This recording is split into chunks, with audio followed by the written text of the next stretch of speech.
네, 트럼프가 이란 코앞에 전진 배치했던 전함으로 축구장 3배 크기입니다. 단순한 무력 시위일까요? 일단 규모를 보면 토마호크 미사일 300여 발, 또 최첨단 스텔스기 40대, 규모만 보면 당장 전쟁에 들어갈 압도적인 전략입니다. 자, 트럼프 대통령은 왜 이렇게까지 이란을 정조준하는 걸까요? 네, 책을 통해서 길을 찾는 도도한 서재, 오늘은 지리의 힘 들고 왔습니다. 제가 뉴스나 국제 시사 프로그램 많이 진행을 했었는데요. 이런 경험과 또 한 개인으로서 제가 재테크도 하고 있고 살아가고 있잖아요. 근데 이런 지정학적인 이야기, 세계의 상황이 다 연결이 되어 있더라고요. 그래서 이 뉴스만으로는 이해가 안 되는 분들도 많으실 것 같아요. 꼭 이렇게 큰 맥락을 짚어주는 책을 저는 같이 평소에 읽는 거를 권해드립니다. 제가 이 책을 보고요. 어떻게 이런 책을 썼을까 싶을 정도로 아주 재미있었고 사실 기대보다 훨씬 더 충격적인 책이어서 여러분께 꼭 추천을 하고 싶은데요. 사실 이 책은 바이든 정부 시절에 나왔습니다. 하지만 지금도 읽어두면요. 뉴스에 지금 떠돌아다니는 조각난 정보들을 엮는 힘이 생깁니다. 작가는 BBC 기자로도 활동을 했고요. 전 세계 분쟁 지역을 누빈 현장 전문가입니다. 사실 빈둥님들 저도 어릴 때 처음 꿨던 꿈이 종군 기자였거든요. 그래서 좀 더 남다르게 다가왔는데요. 물론 이 사람이 서양인이니까 서구 사회의 눈으로 본 한계도 분명히 있을 거라고 주지하면서 읽으려고 노력을 했습니다. 자, 초반 문장부터 상당히 도전적이었는데요. 당신이 아무리 전쟁을 좋아하더라도 이란을 침공하지 말아야 한다. 자, 당신이 아무리 전쟁을 좋아하더라도 이란을 침공하지 말아야 한다. 이거는 무슨 의미일까요? 이란은 국토 전체가 깎아지른 것 같은 산악국가로요. 국토의 단 3분의 1에만 사람들이 밀집해 살 수가 있습니다. 나머지 땅은 그럼 뭐냐? 아주 척박한 산과 사막인데요. 한때 미국이 이란 침공을 검토한 적이 있었는데 그때 콜린 파월 국방장관 이런 말을 했습니다. 사막은 가능하지만 산은 불가능하다. 공군력만으로는 절대 굴복시킬 수 없는 땅. 이란의 역사는 바로 이 험한 산악지대에서 죽어간 숱한 외국인 병사들의 시신으로 점철되어 있습니다. 그러니까 침략자들에게는 무덤이지만 내부에서는 완벽한 방패가 된 셈입니다. 하지만 이 지형은 내부의 국민을 통합시키기도 불가능한 구조인데요. 산을 넘으면 사막이 나오고요. 또 사막을 건너면 다시 습지가 무한 반복됩니다. 이란 사람들은 어째서 이토록 황량하고 혹독한 산악지대에 몰려 살고 있을까? 산맥 사이에 고립된 채 교역이 끊겼고 각기 다른 문화를 발전시켜온 소수 민족들이 층층입니다. 이란 국민이라고 우리가 뭉뚱그려서 부르지만 사실 속을 들여다보면 천차만별인 거죠. 왜 우리도 경부고속도로 이전과 이후로 나뉘잖아요. 도로가 뚫려야 사람이 섞이는데 이란이 이런 도로 환경도 좋지가 않습니다. 그러다 보니까 통치자들은 소수 민족이 외세와 결탁할까 필연적으로 강력한 중앙집권과 억압적인 통치라는 선택을 하게 됩니다. 여기에 이란을 숨통을 결핍시키는 것은 고질적인 물 부족 사태인데요. 국토의 단 10분의 1만 경작지로 쓸 수가 있고요. 그마저도 3분의 1에만 간신히 물을 댈 수 있는 실정입니다. 이따가 제가 짚어보겠지만 최근 이란에서 벌어지는 시위 이유 가운데 하나가 이권 세력 때문에 빚어진 물 부족 사태를 꼽을 수가 있습니다. 큰 강이 3개가 있긴 합니다만은 물자를 실은 큰 배가 달릴 수 있는 강은 카룬강 단 하나뿐입니다. 그러니까 무역도 비싼 항공에 의존할 수밖에 없었겠죠. 지리는 천의 요새도 됐지만 빈곤과 고립이라는 족쇄도 채운 것입니다. 자, 그러면요. 트럼프는 왜 이 요새 같은 고립된 나라를 이토록 압박하는 걸까요? 트럼프는 명분만으로 움직이는 지도자가 아니죠. 이 험준한 땅 밑에 검은 황금 그리고 전 세계 목줄을 진 호르무즈 해협이 있습니다. 생각해보세요. 왜 트럼프는 북한 김정은 위원장과는 브로맨스를 과시한 적도 있는데 하메네이에게는 총구를 겨눌까요? 바로 석유 때문입니다. 트럼프 대통령한테 북한은 관리해야 할 안보 비용입니다. 돈 될 게 없거든요. 관리하면 그만입니다. 하지만 이란은 다르다는 걸 이 책을 보면서 느꼈는데요. 이란은 세계 4위의 원유 매장량과 세계 2위 천연가스를 가진 자원의 부국입니다. 그러니까 북한에 없는 돈 되는 자원이 이란에는 너무나 많은 겁니다. 하지만 이란에는 뭐가 있느냐? 호르무즈 해협이 있습니다. 한번 살펴볼까요? 이곳은 이란이 해양 항로로 나갈 수 있는 아주 유일한 통로인데요. 전 세계 원유의 5분의 1이 통과하는 핵심 요충지입니다. 폭이 매우 좁거든요. 이게 또 양날의 검이 됩니다. 대항으로 진출하기는 이란 입장에서 어렵지만 또 마음만 먹으면 언제든 폐쇄하겠다. 아무도 지나가지 말라고 세계를 협박할 수 있는 비장의 카드가 되기도 하죠. 우리는 호르무즈 해협을 누구나 이용하게 하거나 아예 아무도 이용 못하게 하겠다. 실제로 2018년에 이란 정부가 이런 말을 한 적도 있습니다. 트럼프한테 이란은요, 이 좁은 통로를 인질 삼아서 미국 주도의 질서를 거부하는 악성 부채 같은 존재인 겁니다. 그런데요, 이란은 왜 막대한 자원을 갖고도 부국이 되지 못했을까요? 왜 우리 한국은 아무것도 없는데도 잘 살고 있잖아요. 일단 이란과 이라크 전쟁이 8년 동안 이어지면서 정유시설이 거의 파괴된 데다 미국의 경제적 질식 작전이 먹혀들었기 때문입니다. 제가 이 지리의 힘이 좋았던 건요, 바이든 정부 시절에 나온 책이지만 저자 팀 마셜 가운데 현재를 예견하는 문장들이 꽤 많았어요. 특히 이란과의 전면전은 엄청난 도박이 될 거라고 얘기를 하는데 하지 말라는 거죠. 이란은요, 이미 구닥다리 재래식 병력이 많습니다. 그래서 어차피 그걸로 싸우면 밀리거든요. 결국에는 이란은 자살 특공대를 운용할 거란 말이에요. 험준한 산악지대에서 벌어질 소모전은 미국도 감당하기 힘듭니다. 아프가니스탄은 그런 뼈아픈 교훈을 알려준 바가 있고요. 결국 트럼프는 무력이 아니라 이란의 돈줄을 차단하는 방식을 택할 것 같다는 게 제 생각이었습니다. 이란은요, 그럼 언제부터 이렇게 폐쇄적인 나라가 된 건지 그 시계를 1930년대로 돌려보겠습니다.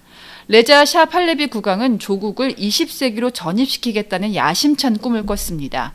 철도망을 구축하고 서구식 교육을 도입했는데요. 특히 1970년대 이란은 중동의 파리라고 불릴 만큼 화려했습니다. 보세요. 여성들은 히잡 대신에 미니스커트를 입고 거리를 활보했습니다. 아주 황금기 같은 모습이죠. 그런데 국왕은 비이슬람 교도에게도 투표권을 주는 파격적인 근대화까지 밀어붙였거든요. 하지만 그 이면에는 영국의 오일 컴퍼니가 석유 이권을 독점하고 외세 입김이 내정을 뒤흔드는 굴욕도 동시에 공존했습니다. 특히 부가 일부 상류층에만 돌아가고 국민들에게는 찔끔찔끔 돌아갔거든요. 그러니까 보수적인 종교단체들은 분노를 하게 됩니다. 이 틈을 파고든 인물이 바로 호메인이었습니다. 국왕이 국민을 미국 개보다 못한 수준으로 끌어내렸다. 어떤 의미에서는 상당히 패기 있는 말 아닌가요? 지식인들 사이에서 이 사람은 의식 있는 인물로 떠올랐습니다. 1979년 마침내 혁명이 터졌을 때 거리에는 자유주의자, 민주주의자, 공산주의자들이 모두 섞여서 강력히 왕조 교체를 원했습니다. 여기서 제가 가장 마음에 담았던 대목이 있는데요. 87페이지에 나오거든요. 제가 꼭 읽어드리고 싶습니다. 혁명기에 자유주의자들이 자주 실수하는 것이 바로 광신주의자들의 말과 의미를 오해하는 것이다. 그에게 현혹된 지식인들은 종교인들에 대한 환멸을 밀어놓고 일단 국왕 축출에 힘을 보탰습니다. 하지만 국왕이 외국으로 망명을 하고 호메이니가 테헤란에 입성했을 때 어떻게 됐을까요? 그때 사람들은 알지 못했다. 왕관이 터번으로 바뀌었을 뿐이라는 것을. 호메이니는 권력을 잡자마자 공포 정치를 시작합니다. 그리고 이란 혁명 수비대를 창설하는데요. 여러분께서 이란을 알기 위해서는 반드시 알아야 될 이름인데요. 이들은 살인과 폭행으로 악명이 높고요. 여성들의 자유를 지금처럼 억압했습니다. 그런데 웃긴 게 이 조직 간부들 내로남불이거든요. 뒤로는 온갖 이권에 손을 대서 부를 축적합니다. 자유주의 중산층 수십만 명은 황급히 나라를 떠났고 인재 유출과 더불어서 이란은 국제적인 왕따의 길로 접어듭니다. 자, 호메이니는 1년 만에 군 통수권까지 장악을 하면서 법학자 통치 벨라야트 파티라는 종신 독재 시스템을 완성합니다. 신앙 깊은 시대를 열망했던 국민들에게 돌아온 건 왕 대신 터번의 시대였습니다. 호메이니가 떠난 자리를 1989년에 이어받은 인물이 바로 지금의 하메네이입니다. 그는 이슬람 정신을 심겠다며 더 지독한 철권 동치를 휘둘렀는데요. 놀라운 게 제가 이 책에서 알았는데요. 국회도 그의 손아귀에 들어갑니다. 웃긴 게 국회의원에 출마를 하려면 위원회의 동의를 받아야 되는데 그 위원회 절반을 누가 갖고 있느냐? 최고 지도자가 지명권을 갖고 있어요. 이게 과연 여러분 민주주의라고 할 수 있습니까? 1997년 온건한 종교학자 하타미가 대통령이 됐을 때 잠시 봄이 오나 했습니다. 하지만 강경파 성직자들은 그가 내놓은 모든 자유주의 법안에 뭐를 했느냐? 거부권을 행사했습니다. 식물인간으로 만든 거죠. 그러니까 지식인들은 살해당했고 학생들은 구타당했습니다. 결국 2005년에 그 자리는 다시 혁명수비대 출신에게 돌아갔는데요. 2009년에 시민들이 부정선거에 항의를 하면서 거리로 쏟아져 나와요. 근데 그 시민들 앞에는 민병대 총칼이 기다리고 있었습니다. 그리고 2020년 지금으로 갑니다. 거대한 균열이 이란 내부에 갔습니다. 바로 뭐 때문이냐? 경제 때문인데요. 뭐 아시다시피 경제 제재가 길어지면서 리알화 가치가 쓰레기가 됐습니다. 돈이 휴지 조각이 되고 엄청난 인플레이션이 몰아닥치자 여기서 상인을 바자르라고 하거든요. 이 바자르들마저 거리로 나왔는데 아이러니한 게 이들이 바로 1979년 이란 혁명, 그러니까 지금의 시스템이 세워지는데 주축이 됐던 사람들이라는 거예요. 지금 하메네이에게 죽음을 외치고 있습니다. 지금도 저희가 언론에서 다 알 수는 없지만 많은 시민들이 죽음을 당하는 것으로 알려졌는데 그 시신을 찾을 때도 유족들에게 거액을 요구할 만큼 최하의 인간성을 보여준다는 그 후일담들이 들려오고 있어서 참 안타깝습니다. 더 기막힌 건 기득권이 되어버린 혁명수비대의 실체인데요. 이들은 GDP의 40%를 주무르는 거대 재벌로 성장을 했거든요. 석유 수익을 독식하고요. 댐을 마구잡이로 지어서 돈을 버느라 최악의 물 부족 사태로 몰아넣었고 시민들의 분노를 자아냈습니다. 생각해보세요. 아까 제가 이란에 물이 굉장히 부족하다라고 얘기를 했잖아요. 그러니까 국민들은 마실 물이 없어서 고통을 받는데 청년들 분노에 기름을 붓게 되고요. 여기 더 기름을 붓는 이들이 있었는데요. 사진을 보여드리면 혁명수비대 고위층의 자녀들이에요. 이른바 아가자대, 그러니까 금수저라는 뜻인데 이 금수저들이 SNS에 명품이나 뭐 슈퍼카를 모는 사진을 올리고 부를 과시합니다. 뭐 에비앙 생수가 있다든지 이런 걸 보면서 참 이 절대 권력이라는 게 절대 부패하는구나라는 말을 다시 한번 떠올렸습니다. 그러니까 왕조의 탄압에 반발해서 잡은 정권인데 좀 씁쓸한 게 이들은요 시위대를 어떻게 다루고 있느냐 즉결 처형하면서 버티고 있습니다. 뭘로 처형을 하느냐 제목에 기가 막히거든요. 신에 대해서 반발을 했다고 이렇게 뒤집어 씌우는 거예요. 자기네들이 신이 된 겁니다. 저는 궁금합니다. 그 베네수엘라도 트럼프 대통령이 마두로 대통령을 잡아갔잖아요. 그런 식으로 미국이 개입을 하든 아니면 지금 시민들의 시위가 성공을 하든 그러면 이란은 다시 평화를 찾을 수 있을까? 최근에 유튜브를 보면은 과거 팔레비 왕조가 돌아오는 게 낫겠다는 뭐 여론도 있대요. 하지만 생각해보세요. 이들도 이미 한 차례 민심의 심판을 받은 정권이고 그 당시에도 많은 시민들을 무력으로 진압했습니다. 또 하메네이가요. 어차피 나이가 많아요. 90대 노인이거든요. 아마도 제 생각에는 혁명수비대가 자신들의 기득권을 지키기 위해서 딱 하메네이만 버리는 꼬리 자르기를 할 수도 있지 않을까 싶습니다. 우리 빈누님들은 어떻게 생각하시나요? 그런데 이 책을 읽으면서 제가 질문이 하나 남습니다. 이토록 민심이 흉흉한데 왜 이란 정권은 왜 쉽게 무너지지 않는 걸까? 생각해보시면 북한도 말이 안 되는 시스템인데 왜 이렇게 오래 가는 걸까? 팀 마셜은 그 이유를 혁명수비대의 치밀한 생존 카르텔에서 찾습니다. 혁명수비대는요, 겉으로는 정치에 관여하지 않는 척합니다. 하지만 알고 보면 모든 숨통을 쥐고 있죠. 이들은요, 최신 기술에 능숙한 젊은이들을 사이버 전쟁의 선봉에 세웁니다. 그러니까 시위대에 참여하는 젊은 층이 있는 거고 여기에 혁명수비대에 관여하는 젊은 층들이 있는 거예요. 관여를 하면 아주 두둑한 보수를 주면서 체제 수호자로 만듭니다. 꼭 이게 총칼을 드는 게 아니라 높은 보수와 복지를 제공하는 일자리를 주거든요. 그러니까 혁명 수비대를 마음속으로 꼭 지지하지 않더라도 생업에 필요한 사람들이 있잖아요. 이게 또 그들만의 사회 시스템이 되는 거고요. 그러니까 외국 언론이 이란 시위대의 목소리를 다룰 때 왜 이란이 무너지지 않는지 이런 젊은이들도 다뤄야 한다. 이 저자는 꼬집습니다. 여기에 미디어도 카르텔 역할을 합니다. 현재 경제 실패는 전 정부 탓이다. 외세 탓이다. 또 최고 지도자를 거스르는 자는 나쁜 사람이라는 그런 프레임의 뉴스를 계속 내보냅니다. 이 뉴스를 보면은 타협은 죄악이고 저항은 신성한 것이다. 라는 게 세뇌가 되는 거죠. 이슬람을 기반을 해서 신의 과업을 수행한다는 자부심을 주입하는 한 이 거대한 요새는 쉽게 무너지지 않으리라고 예측할 수가 있습니다. 이 책은 바이든 정부까지만 다루고 있지만 지금으로 돌이켜보면은 트럼프 행정부는 어쩌면 이란의 정권 교체 자체를 노리는 건 아닐지도 모릅니다. 베네수엘라의 마두로를 대했듯 기득권과 적당히 손을 잡고 정권의 태도만을 바꾸려 할 가능성이 큽니다. 석유만 통제할 수 있다면요. 베네수엘라도 마두로 대통령을 축출한 다음에 마차도가 아니라, 그러니까 반대 세력이 아니라 그 밑에 세력하고 손을 잡았다라는 보도들이 나오고 있거든요. 우리가 이걸 왜 눈여겨봐야 되느냐, 북한이 있기 때문인데요. 핵을 끌어안고 버티는 정권이 경제적 질식작전 앞에서 어떻게 무너지는지 북한도 아마 지금 이 사태를 눈여겨보고 있으리라는 생각이 듭니다. 게다가 이 지리의 힘이 강조하듯이 호르무즈 해협이 봉쇄되면 전 세계에 연쇄적인 효과가 있을 거예요. 실제로 요즘에 막 금은 가격이 폭등했다가 폭락했다가 또 주식시장이 움직이는 거, 어느 것 하나 이런 지정학적인 흐름과 연결되지 않은 게 없기 때문에 혹시 재테크에 관심이 있으시더라도 반드시 이 지정학적인 지식을 함께 쌓으셨으면 좋겠습니다. 팀 마셜이 이런 말을 합니다. 지리는 운명을 결정하지만 그 운명을 바꾸는 것은 인간의 선택이다. 사실 이 지리의 힘은 시리즈고요. 여러 나라들이 나오는데요. 오늘 도도한 서재에서는 이란 편만을 담아봤습니다. 오늘 함께해 주신 여러분 고맙습니다. 당신이 제 아무리 전쟁을 좋아하더라도 이란을 침공하지 말아야 할 이유도 여기에 있다. 현대 강력한 국가가 통제하는 대규모의 전문적인 군대라도 어림없다. 그런 이유에서인지 이 나라가 뉴스의 중심에서 벗어난 적이 별로 없다. 중동의 주요 강대국, 이 지역 전역에서 테러와 공포와 피를 뿌리는 억압적인 정권, 이스라엘과는 팽팽한 긴장관계에 놓여 있고 걸핏하면 미국과 기싸움을 벌이는 것처럼 보이는 잠재적 핵 보유국.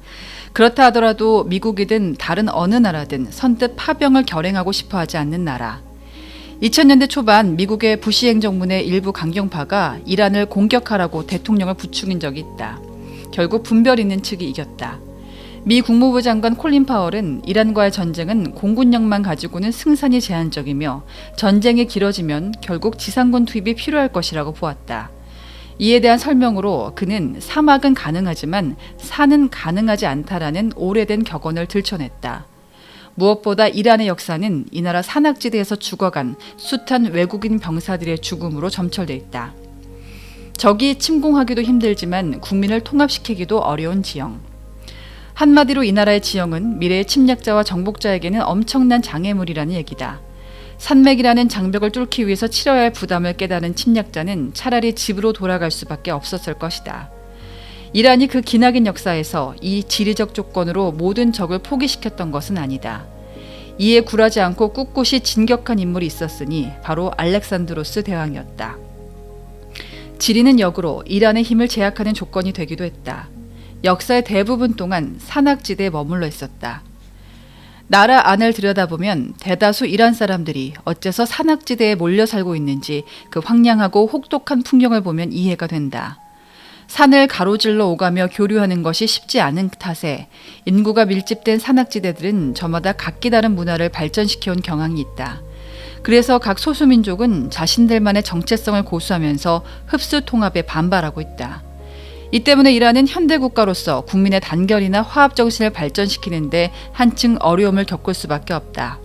또 산 때문에 주요 인구 분포지가 넓은 땅덩어리에 드문드문 흩어져 있다 보니 최근까지도 밀접하게 연결되지 못하고 있다. 현재에도 이 나라 도로는 절반 정도만 포장된 상태다. 그래서 뭉뚱그려 이란 국민이라고 해도 다양한 소수민족 출신인 경우가 많다. 쿠르드족이나 아제리족처럼 비교적 큰 집단에 존재하는 이러한 다양성 때문에 이 나라 역대 통치자들은 늘 강력한 중앙 집권과 억압적인 통치를 행사할 수밖에 없었다. 소수 집단을 통제해서 어떤 지역도 떨어져 나가거나 외부 세력을 끌어들이는 일이 없도록 해야 했기 때문이다. 대다수 이란 사람들은 산비탈을 따라 지어진 도시 지역에 모여 사는데 그나마 이 지역도 국토의 3분의 1 정도에 집중돼 있다. 수도인 테헤란은 엘부르즈 산맥 아래에 있다. 물이 부족한 탓에 많은 도시들이 산자락에 자리를 잡고 산비탈에 터널을 파서 작은 수로로 물을 끌어들인다. 이런 모습은 이 나라 도시의 전형적인 풍경이라 할 수 있다. 고질적인 물 부족은 이란의 경제 발전을 저해하는 몇 가지 요인 중 하나로 지목된다. 이 나라는 국토의 10분의 1 정도만 경작지로 쓸 수 있는데 그나마 물을 댈 수 있는 곳은 그중 3분의 1 정도에 불과하다. 이란이 세계에서 네 번째로 원유 매장량이 많고 천연가스도 두 번째로 많은 사실만 두고 보면 이 나라는 굉장히 잘 사는 나라가 되어야 한다. 이란 이라크 전쟁 동안 아바단의 정유시설이 거의 파괴되었다. 이란에게 가장 중요한 수출 상품은 뭐니 해도 에너지다. 호르무즈 해협을 통해 오만으로 들어가는 것이 주요 수출로 중 하나가 된다. 이곳이 이 나라가 개방된 해양 항로로 나갈 수 있는 유일한 통로인데 가장 좁은 곳은 너비가 34km에 불과하다. 그리고 어느 방향에서든 선적 항로의 폭은 3km를 겨우 넘는 정도고 사고를 예방하기 위해 그 사이에 3km의 완충지대를 두고 있다. 이란에게 이곳은 양날의 검이라 할 수 있다. 우선 대양으로 쉽게 진출하기가 어렵다는 그 하나의 이유 때문에 이 나라는 해양의 패권을 쥐어본 적이 없다. 하지만 동시에 호르무즈 해협의 좁은 폭은 이란이 다른 모든 국가에게 그곳을 폐쇄하겠다고 위협할 수 있다는 것을 의미한다. 세계 원유 공급량의 5분의 1이 이곳을 통과한다고 할 때 이 해협의 봉쇄는 전 세계를 고통으로 몰아넣을 수 있다. 물론 이란 자신에게도 피해가 가지 않는 것은 아니다. 어쩌면 전쟁으로 이어질 수도 있다. 하지만 이것이 이란이 내놓을 수 있는 패이고 이 나라 정권은 그것을 비장의 카드로 써볼 만하다고 생각할 수밖에 없다. 전면전이 벌어진다면 이란은 이란 이라크 전쟁 때 그랬던 것처럼 자살 특공대를 운용할 수도 있다. 얼마 안 되는 잠수함을 포함한 재래식 해군 병력은 이내 발각돼서 쉽게 불능 상태에 빠질 수 있기 때문이다. 따라서 배에 미사일을 싣고 해안에서 유조선을 공략하는 특별 군사작전과 동시다발 공격 전술 등을 결합하는 것이야말로 일시적인 해협 봉쇄는 물론 적에게 피해를 입혀 격퇴시킬 수 있는 수단으로 보고 있다. 미국은 심각한 분쟁이 발발한 지 몇 시간 안에 이란의 공격력을 최대한 무력화시킬 수 있는 계획을 수립했다. 또 걸프 국가들은 원유와 가스 파이프라인을 홍해로 향하게끔 설치해서 그곳에서 유조선들이 인도양으로 접근할 수 있게 하고 있다. 그 이유는 이렇게 해서라도 이란이 예멘에 있는 후티 동맹에게 제공한 미사일 공격의 목표가 되는 것만큼 피하자는 것이다. 페르시아 제국은 고대 문명을 이끈 나라였다. 키루스 2세는 메소포타미아를 지나 그리스로 이어지는 세계에서 가장 위대한 제국을 건설했다. 그런데 기원전 529년에 토미리스라는 이름의 여왕 손에 비참한 최후를 맞는다. 그녀는 중앙아시아 지역의 여왕이었는데 키루스 2세는 그녀의 아들을 포로로 삼을 정도로 그 땅에 눈독을 들였다. 그녀는 키루스 2세에게 다음과 같은 경고를 보냈다. 내 아들을 당장 풀어주고 이 땅에서 물러가라. 나는 태양을 두고 맹세한다. 만약 거절한다면 네가 그 피를 뒤집어 쓰게 될 것이다. 이후 벌어진 전투에서 키루스의 군대는 대패했다. 왕은 목숨을 잃는 것에 그치지 않았다. 인간의 피로 가득 찬 주머니에 그의 머리가 담기는 능멸을 당했다. 그녀는 경고대로 한 것이다. 이 나라의 규모와 강력한 문화적인 힘은 그들이 다른 문화에 결코 동화되지 않고 늘 자신들과 외부인들 사이의 경계에 대해 생각한다는 것을 의미했다. 이러한 정서는 페르시아가 훗날 시아파로 개종한 몇 세기 후에 보다 증폭된다. 세속적 기관과 종교적 기관 사이의 이러한 권력 분리는 현대 이란 사회에서도 여전히 주요한 이슈로 남아있다. 이슬람 성직자들이 또다시 정치 영역에서 지나치게 큰 권력을 행사하고 있다고 믿는 사람들이 많기 때문이다. 1935년 레자 샤 팔레비는 이 나라를 구성하는 여러 민족 집단을 고려해서 국명을 이란으로 개명했다. 그의 임무는 조국을 20세기로 진입시키는 것이었다. 그리하여 국토를 횡단해서 주요 도시를 연결하는 철도망을 건설하는 등 인프라 구축 작업에 착수했다. 영국은 오일 컴퍼니를 지배하는 동안 페르시아 내정에 대해 목소리를 크게 낼 수 있었다. 그리고 아바단항에 세계 최대 정유시설을 건설해서 대영 제국에 값싼 석유를 계속 공급할 수 있게 했다. 보수적인 종교단체들은 그가 비이슬람교도에게 투표권을 주자 분개했다. 또 모스크바의 지원을 받는 공산주의자들은 국왕의 기반을 약화시키려고 했다. 한편 자유주의적인 지식인들은 민주주의를 요구했고 민족주의자들은 굴욕감을 느꼈다. 그 쿠데타는 국민들로 하여금 외세의 입김을 받는 나라에서 무슨 일이 벌어지는지를 상기시켜 주었다. 석유 산업의 국유화는 결과적으로 국가에게는 더 많은 수익을 가져다 주었지만 정작 일반 국민들에게는 그 수익이 찔끔찔끔 돌아갈 뿐이었다. 현 정권은 신앙심 깊은 국민들이 아야톨라들이 통치하는 새로운 시대를 갈망하며 거리를 뒤덮었던 일을 즐겨 거론한다. 하지만 당시 사정은 꼭 그렇지만은 않았다. 국왕퇴위에 서곡이 된 시위들에는 세속적인 단체들, 공산주의자들, 노동조합, 그리고 아야톨라 호메이니를 중심으로 한 종교 단체들까지 섞여 있었다. 호메이니는 신속하게 여타그룹의 사람들 수천 명을 사살했다. 그렇게 해서 그 이야기를 할 수 있게 된 것이다. 호메이니는 일찍이 이란인들 사이에서 널리 알려진 인물이었다. 1964년에 그는 샤가 이란 국민들을 미국의 개보다 못한 수준으로 끌어내렸다며 격렬하게 비판했다. 이후 그는 이라크로 추방되었다가 당시엔 프랑스에 머물고 있었다. 1978년 무렵부터 이란 전역에서 대규모 시위가 벌어지기 시작했는데 국왕은 이를 무자비하게 진압했다. 사바크는 고문과 살해의 대명사가 되었다. 시위대 사망자 수가 수백 명에 이르게 되자 계엄령이 선포된다. 그럼에도 시위는 잦아들지 않았고 이듬해인 1979년 1월 모하마드 레자 샤 팔레비는 결국 국외로 망명했다. 국왕이 이란을 뜨고 몇 주 뒤 호메이니는 100만 명이 넘는 인파의 환영을 받으며 드디어 테헤란에 입성한다. 그러나 사람들은 알지 못했다. 왕관이 터번으로만 바뀌었다는 사실을. 호메이니의 카리스마에 현혹된 세속주의 성향의 지식인들은 종교적 기득권 세력에 대한 환멸을 거두고 국왕을 축출하는 데 힘을 보탰다. 혁명기의 자유주의자들이 자주 실수하는 것이 바로 광신주의자들이 하는 말과 의미를 오해하는 것이다. 반혁명의 씨를 확실히 말려버리기 위해서 호메이니는 이란 혁명 수비대를 창설한다. 이 조직은 살인과 폭행을 일삼으며 반대파를 겁박했다. 이란 혁명 수비대는 이 나라에서 가장 위압적인 군사 조직으로 올라선다. 또한 이 조직의 고위 간부들은 여러 사업에 손을 대며 자신들의 부를 축적한다. 새 정권은 여성의 자유를 억압하는 데도 필사적이어서 남녀 공학을 금지하고 결혼 생활에서 여성의 지위를 보장하는 장치를 축소하는 가운데 여성에게 히잡 착용을 강요한다. 유대교나 기독교 같은 소수파 종교에 대한 자유는 법률상으로 보장되지만 심정적으로는 불가능했다. 자유주의 성향의 중산층은 황급히 짐을 쌓고 그 결과 수십만 명의 두뇌 유출이 벌어졌다. 새로운 지도자들은 애초에 친구들을 사귀는 일에 관심이 없었지만 한술 더 떠 이란을 국제사회에서 따돌림받는 나라가 되게 만들었다. 국내에서는 국민을 탄압하고 해외에서는 테러 공격을 자행했다. 살만 루시디가 쓴 악마의 시라는 작품을 문제 삼기도 했다. 호메이니가 강조한 벨라야테 파키라는 개념에는 나름의 근거가 있었다. 가장 학식이 풍부한 이슬람 성직자가 정치와 종교를 통치해야 한다고 본다. 이런 배경에서 호메이니는 헌법에 명시된 최고 지도자 자리에 올랐다.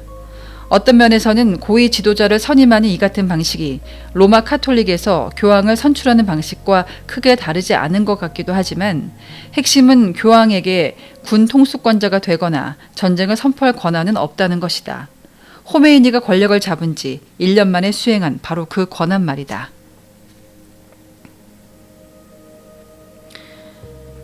하메네이는 경제 발전을 더딘데 이슬람 성직자들은 국민들 삶의 모든 영역에 이슬람 혁명 정신을 심겠다는 각오로 사회 전반에 철권 통치를 행사한다. 먼저 국회의원 선거에 출마하려면 12명으로 구성된 헌법수호위원회의 동의를 얻어야 하는데 그 위원회의 절반은 최고 지도자가 지명한다. 1997년 온건한 종교학자가 압도적인 표 차이로 대통령에 당선되자 강경파들은 충격에 빠진다. 하타미의 재임 동안 성직자들은 제출된 법안의 3분의 1의 거부권을 행사했다. 그 법안들 대다수는 하타미와 그 지지자들이 도입하기로 공약한 자유주의 성향의 정책들이었다. 극보수주의자들은 여전히 반혁명주의 분자들을 괴멸시키기 위한 공포조장 행위들을 포기하지 않았다. 그들은 자유주의 성향의 매체들을 문 닫게 했고 언론인들을 투옥했다. 개혁 성향의 지식인들은 살해당했다. 결국 2005년 하타미는 전 이란 혁명 수비대 출신의 마흐무드 아흐마디네자드에게 자리를 내준다. 기록적인 투표율과 정부주도 부정선거에 대한 우려가 제기된 가운데 무사비는 내부로부터 자신이 승리했다는 얘기를 들었다며 선수를 쳤다. 그러자 거의 즉각적으로 국영방송 채널들은 그의 발언을 반박하는 뉴스를 내보냈다. 이어 기다렸다는 듯 아흐마디네자드가 승리자라고 선언되었다. 그러자 분노한 시위대가 거리로 쏟아져 나왔다. 2017년 재선에 로하니가 성공하지만 보수 강경파는 2020년에 총선 몇 개월을 앞두고 묘책을 실행했다. 헌법수호위원회가 자신들의 위력을 발휘해 거의 7,000명에 달하는 국회의원 후보자들의 자격을 박탈해버린 것이다. 1979년 이후 가장 낮은 투표율을 보인 이 총선 결과는 강경 보수파의 압승이었다.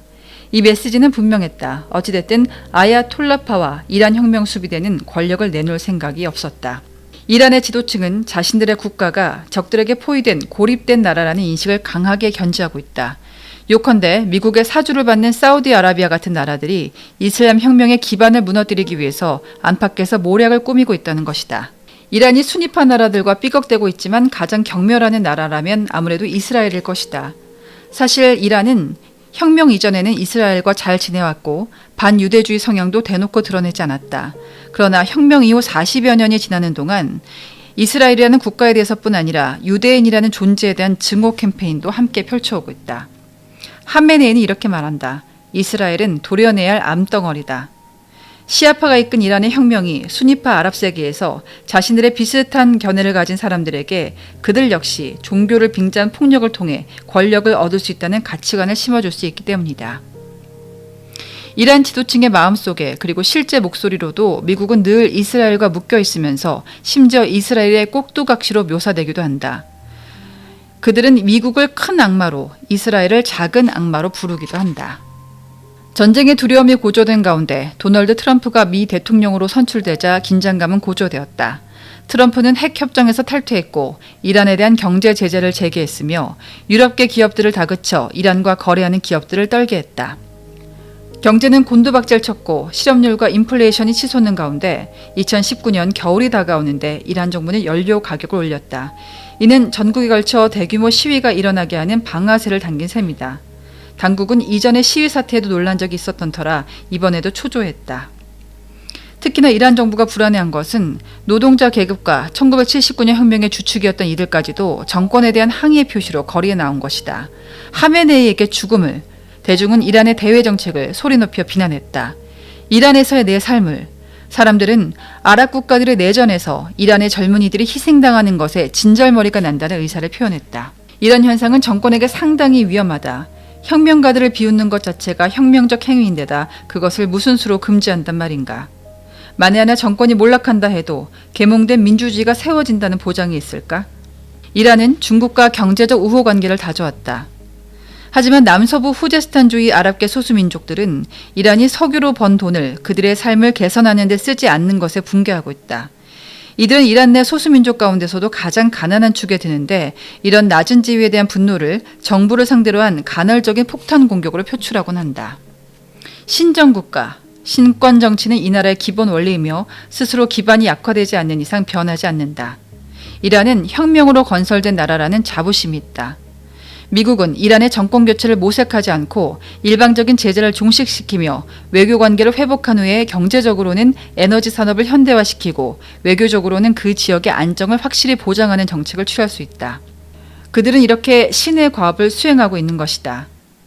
1979년의 이란 혁명, 즉 이슬람 시아파 지도자인 호메이니를 주축으로 팔레비 왕조를 무너뜨리고 이란 이슬람 공화국이 세워지는 것을 경험한 세대는 시간과 인구 통계학적 변화가 그들에게 불리하다는 것을 잘 알고 있다. 하지만 그들에게는 여러 카드가 있다. 핵 이슈는 아직도 살아있고 호르무즈 해협은 여전히 비좁다. 선뜻 타협하는 것은 죄악이며 저항이야말로 신성한 행동이다. 종교를 내세운 이들 혁명주의자들은 자신들의 혁명을 포기할 생각이 없다.